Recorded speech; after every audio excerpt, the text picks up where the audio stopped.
മൂന്നാർ ടൗണിന് സമീപം പുലിയുടെ സാന്നിധ്യം. പഴയ മൂന്നാർ കണ്ണൻദേവൻ ക്ലബിന് സമീപമാണ് പുലിയുടെ സാന്നിധ്യം കണ്ടെത്തിയത്. RRT സംഘത്തിന്റെ പരിശോധനയിൽ പുലിയുടെ കാൽപാദങ്ങൾ പ്രദേശത്ത് കണ്ടെത്തി. മേഖലയിൽ കൂട് സ്ഥാപിക്കണമെന്ന ആവശ്യവുമായി പ്രദേശവാസികൾ രംഗത്ത് വന്നു.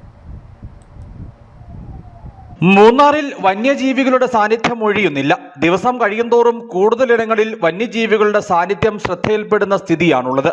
പഴയ മൂന്നാർ കണ്ണൻദേവൻ ക്ലബിന് സമീപമാണ് ഇന്നലെ വൈകുന്നേരത്തോടെ പുലിയുടെ സാന്നിധ്യം കണ്ടെത്തിയത്. RRT സംഘത്തിന്റെ പരിശോധനയിൽ പുലിയുടെ കാൽപാദങ്ങൾ പ്രദേശത്ത് കണ്ടെത്തി. മേഖലയിൽ കൂട് സ്ഥാപിക്കണമെന്ന ആവശ്യവുമായി പ്രദേശവാസികൾ രംഗത്തെത്തി. പുലി വരുന്നതായിട്ട് ഫോറസ്റ്റുകാർ വന്ന് കണ്ടു. പുലിന്റെ കാൽപാദങ്ങളെ കണ്ടിട്ടുണ്ട്. ഒരുപാട് സ്കൂളിൽ പോകുന്ന ടീച്ചേഴ്സുമാരും സ്കൂളിൽ പോകുന്ന കുട്ടികളുണ്ട്. ഒരുപാട് വീടുകളുണ്ട്. അടിയന്തരമായിട്ട് ഫോറസ്റ്റ് ഈ പുലി കൂട് വെച്ച് ഈ പുലിയെ പിടിക്കണം. കാരണം ഇതില്ലെങ്കിൽ ആൾക്കാർക്ക് ഭയങ്കര ഭീതി ഉണ്ടാകും. മൂന്നാറുമായി ചേർന്ന് കിടക്കുന്ന വിവിധ എസ്റ്റേറ്റ് മേഖലകളിൽ മുമ്പ് പുലിയുടെയും കടുവയുടെയും ഒക്കെ സാന്നിധ്യം ആളുകളുടെ ശ്രദ്ധയിൽപ്പെട്ടിട്ടുണ്ട്. വന്യജീവികളെ ആളുകൾ നേരിൽ കാണുന്ന സാഹചര്യവും ഉണ്ടായിട്ടുണ്ട്.